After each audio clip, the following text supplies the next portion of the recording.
اللہ تعالیٰ کو یاد کرنا خوبصورت ترین کاموں میں سے ایک کام ہے، بہترین عبادات میں سے ایک عبادت ہے۔ قرآن پاک میں اللہ تعالیٰ اس کے بارے میں فرماتے ہیں وَلَذِكْرُ اللَّهِ أَكْبَرُ، اور اللہ کا ذکر بہت بڑا کام ہے، بہت اچھا کام ہے۔ حقیقت یہ ہے کہ انسان جس چیز سے محبت کرتا ہے اس کو ضرور یاد کرتا ہے، اس کا ذکر کرتا ہے، دل ہی دل میں بھی اور زبان سے بھی، کیونکہ جس چیز کی محبت انسان کے دل میں ہوتی ہے وہ چیز زبان پر آ کر رہتی ہے۔ یہ ہو نہیں سکتا کہ ہم اللہ تعالیٰ سے محبت کرتے ہوں، دل میں اس کو یاد کرتے ہوں، پھر زبان سے اس کا ذکر کرنا بھول جائیں۔ ذکر الہی تو بندہ مومن کی زندگی میں غیر محسوس طریقے سے شامل ہو جاتا ہے، اس کی اس طرح عادت ہو جاتی ہے کہ انسان اٹھتے بیٹھتے چلتے پھرتے تنہائی میں سب کے بیچ میں بیٹھ کر اپنے رب کو یاد کرتا رہتا ہے، دل ہی دل میں یا زیر لب وہ اپنے رب کو کسی حال میں بھی نہیں بھولتا۔ اور بھولے بھی کیوں؟ اس لیے کہ اس کی ذات پر رب کے احسانات ہر ایک سے بڑھ کر ہیں، اس کی نگاہیں ہر طرف رب کے کمالات دیکھتی ہیں، وہ ہر طرف رب کی نعمتوں کو دیکھ کر سرشار ہوتا رہتا ہے۔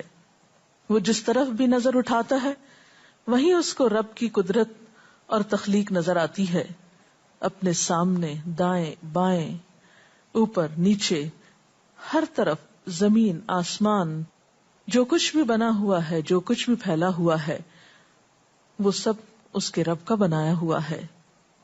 پھر وہ اس رب کو کیسے بھلا سکتا ہے؟ قرآن پاک میں اہل ایمان کو ذکر کرنے کی تلقین کی گئی ہے۔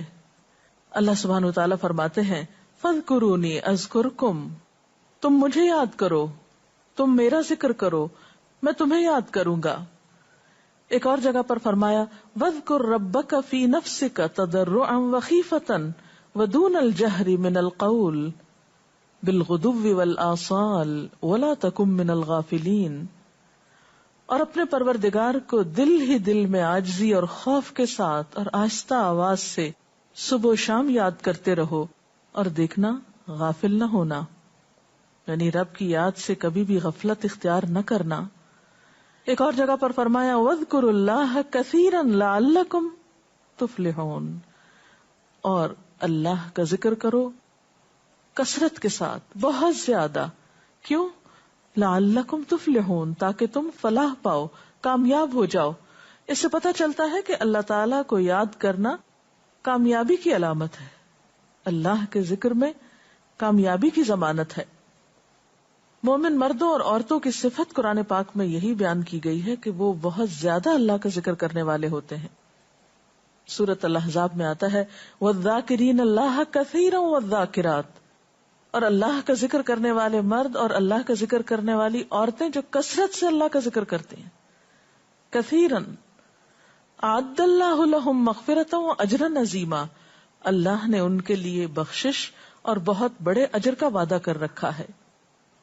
اور پھر یہ کہ ذکر کرنے کے لیے کوئی خاص وقت مقرر نہیں، انسان ہر حال میں ذکر کر سکتا ہے، ہر وقت میں ذکر کر سکتا ہے۔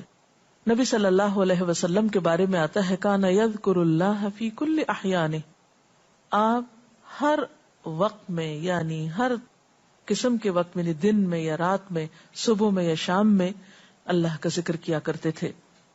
حدیث پاک میں آتا ہے، حضرت ابو موسیٰ اشعری سے روایت ہے مثل الذی یذکر ربہ والذی لا یذکرہ مثل الحی والمیت، رواہ البخاری۔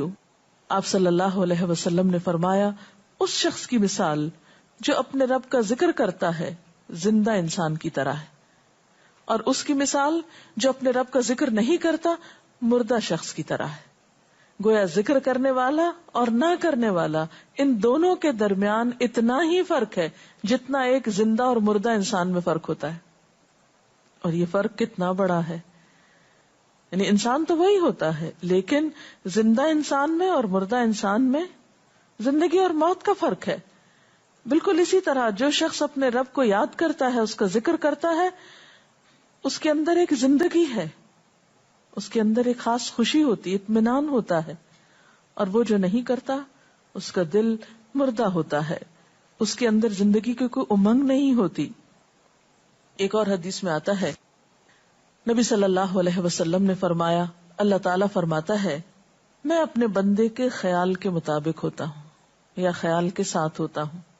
جو خیال وہ میرے بارے میں رکھتا ہے میں اسی کے مطابق اس کے ساتھ معاملہ کرتا ہوں، اور میں اس کے ساتھ ہوتا ہوں جب وہ مجھے یاد کرتا ہے. گویا ذکر کرنے والے اللہ کی مدد کے مستحق ہوتے ہیں، یعنی اللہ ایسے بندوں کے ساتھ ہوتا ہے جو ذکر کرتے رہتے ہیں.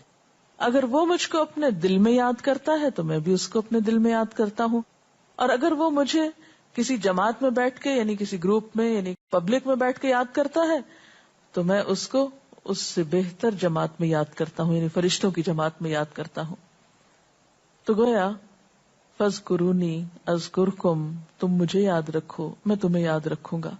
تو جو شخص بھی یہ چاہتا ہو کہ اللہ تعالیٰ اس کو یاد رکھے، اس کی مشکل میں اس کی مدد کرے، تو اس کے لیے کیا ضروری ہے کہ پھر وہ ذکر کرتا رہے.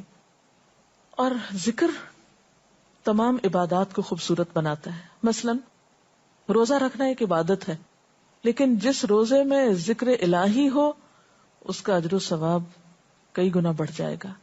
حج ایک عبادت ہے بذات خود، حج کا سفر ایک عبادت ہے، لیکن اس سفر میں انسان اگر ذکر الہی کرتا رہے تو اسی حج کا ثواب کئی گنا بڑھ جائے گا. اور نماز تو سراسر ہے ہی اللہ کی یاد کا نام. اقم الصلاۃ لذکری، نماز قائم کرو میری یاد کے لیے. اللہ کے ذکر کا بہترین طریقہ ہے. ایک اور موقع پر آپ صلی اللہ علیہ وسلم سے جب یہ پوچھا گیا کہ سب سے اچھی نماز کس کی، سب سے اچھا روزہ کس کا، سب سے اچھا حج کس کا، سب سے اچھا مجاہد کون، تو آپ صلی اللہ علیہ وسلم نے ہر بار یہی جواب دیا کہ جو اپنے ان کاموں میں ذکر الہی کثرت کے ساتھ کرے. اور ذکر کرنے والے ہر میدان میں آگے نکل جاتے ہیں. حدیث پاک میں آتا ہے نبی صلی اللہ علیہ وسلم نے فرمایا مفردون سبقت لے گئے. لوگوں نے پوچھا کہ یہ مفردون کون ہے؟ فرمایا وہ مرد جو کثرت کے ساتھ اللہ کا ذکر کرتے ہیں اور وہ عورتیں جو کثرت کے ساتھ اللہ کو یاد کرتی ہیں. اور یہاں آپ نوٹ کر رہے ہیں خاص طور پر مردوں کے ساتھ ساتھ عورتوں کا ذکر بھی ملتا ہے. حضرت عبداللہ بن بسر فرماتے ہیں کہ ایک شخص نے عرض کیا یا رسول اللہ صلی اللہ علیہ وسلم، بے شک اسلام کے احکام مجھ پر بہت ہیں، یعنی ذمہ داریاں بہت ہیں، کرنے کے کام بہت ہیں. آپ مجھے کوئی ایسی بات بتائیں جسے میں اپنے لیے لازم کر لوں، یعنی میرے لیے آسان ہو اور میں پابندی سے کر سکوں.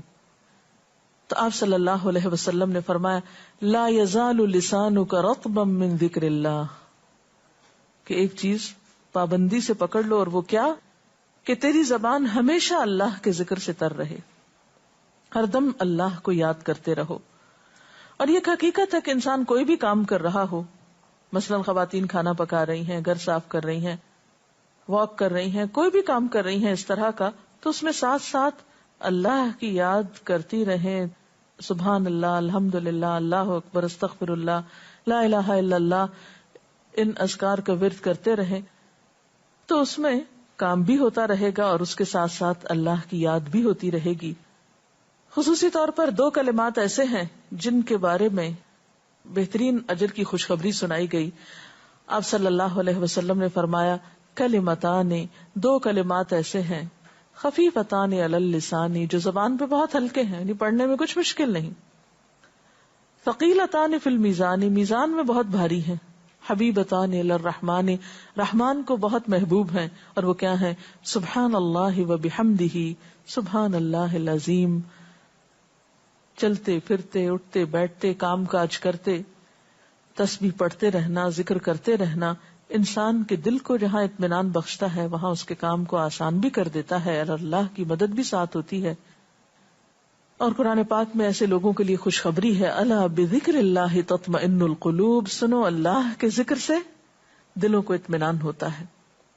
اور ویسے بھی میزان میں بہت بھاری نیکی ہے.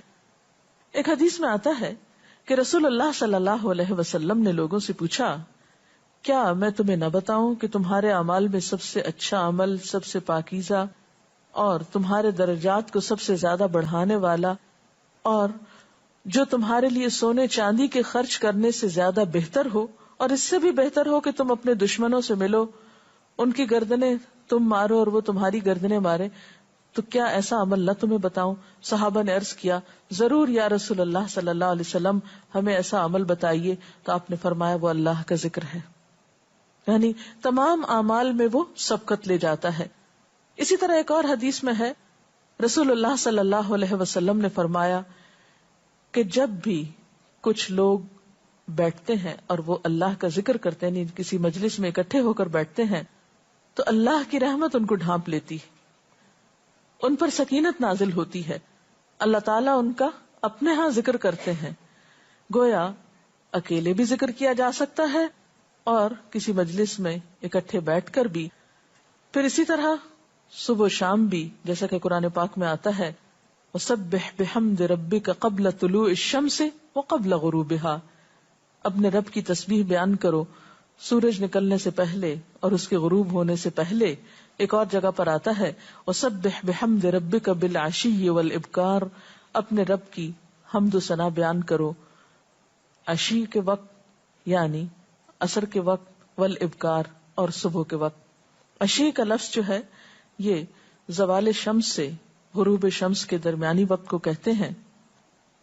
پھر اسی طرح انبیاء علیہ السلام کے بارے میں ہم دیکھتے ہیں، حضرت داؤد علیہ السلام بہت خوبصورت آواز سے، بہت خوبصورت انداز میں اللہ تعالیٰ کا